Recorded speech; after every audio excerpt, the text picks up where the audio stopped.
మన తాతలు సంసారం చేశారు. వాళ్ళు సంసారం చేస్తే మన తండ్రులు పుట్టారు. మన తండ్రులు సంసారం చేస్తే మనం పుట్టినాం. మనం సంసారం చేస్తే మనకు పిల్లలొస్తారు. దీనికి ఉపనిషత్తు వాక్యం ఉంది. మా వ్యవచ్ఛీ ఛీహి అంటాడు. అంటే కంటిన్యూటీ ఆఫ్ ది జీన్స్ నడుస్తూ ఉండాలి అని. ఓకే.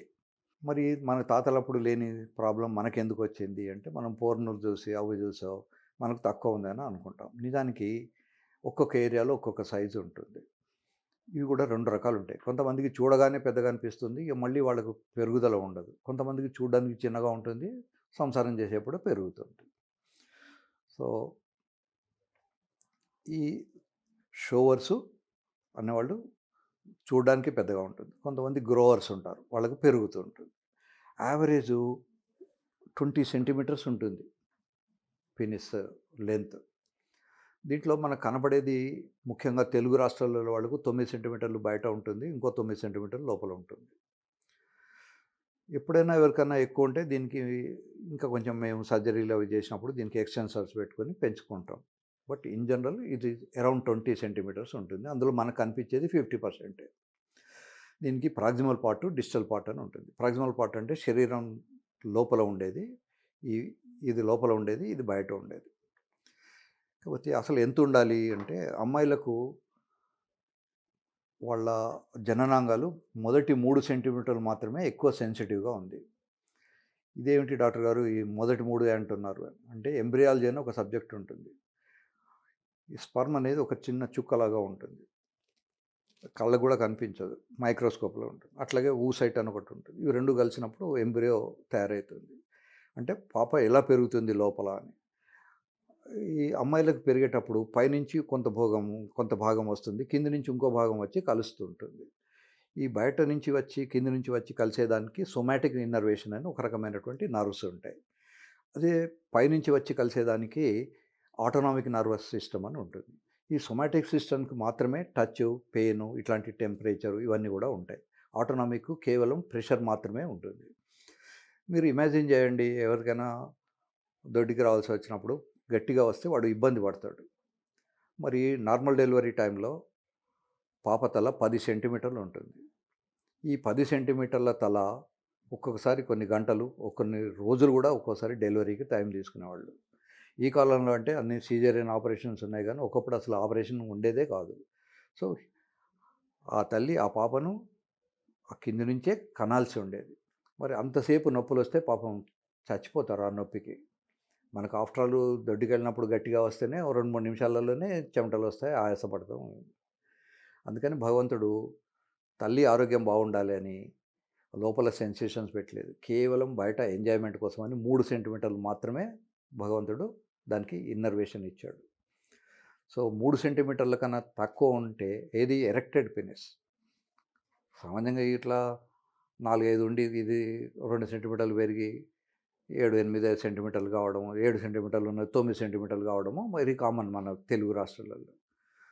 సో, కేవలం 3 సెంటీమీటర్లు ఎరెక్ట్ అయినప్పుడు 3 సెంటీమీటర్లు ఉంటే చాలు. అది వాళ్ళకు తృప్తిపరచడానికి. సో, లెంత్ అనేది మెటీరియల్. లెంత్ కన్నా ముఖ్యమైనది స్ట్రెంత్. ఇప్పుడు ఇది ఈక్వల్ లెంత్, ఇది కూడా ఈక్వల్ లెంత్. 2 ఒకటే లెంత్ ఉంటాయి.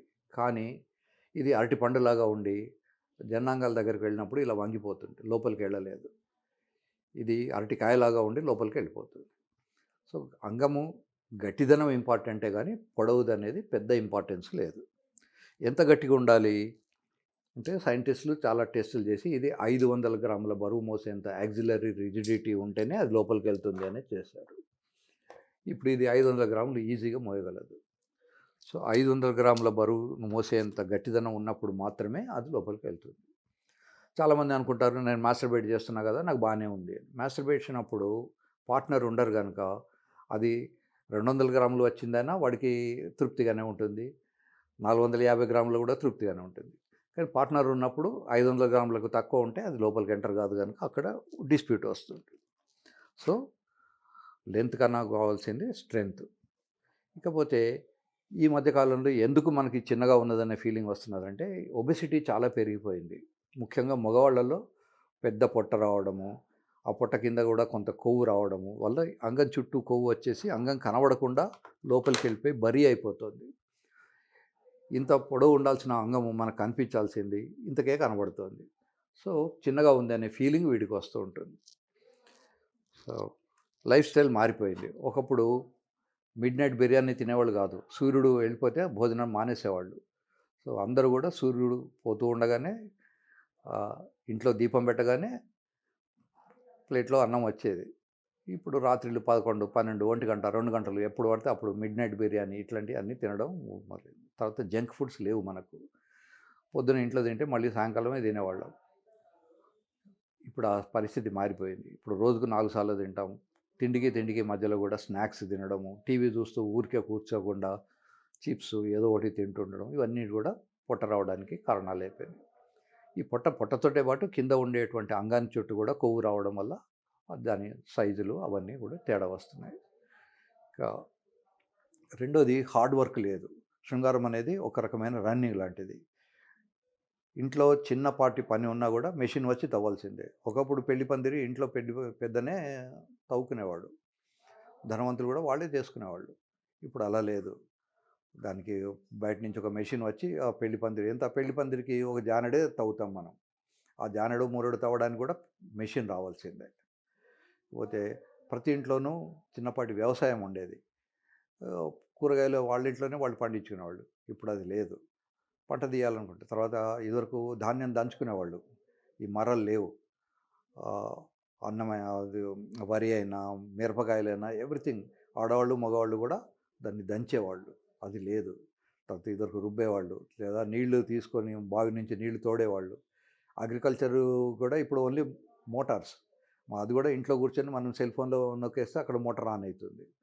తర్వాత అగ్రికల్చరు వ్యవసాయం పోయే లోపల టూ వీలర్ మీద వెళ్ళి అక్కడ కూర్చేసుకొని చెట్టు కింద కూర్చొని మోటార్ ఆన్ చేసుకుంటాడు.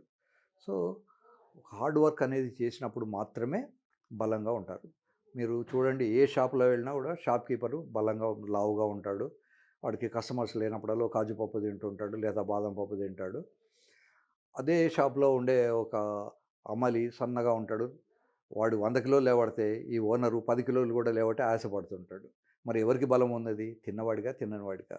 తిండి కన్నా ముఖ్యం హార్డ్ వర్క్ చేసే వాళ్ళకు బలంగా ఉంటారు.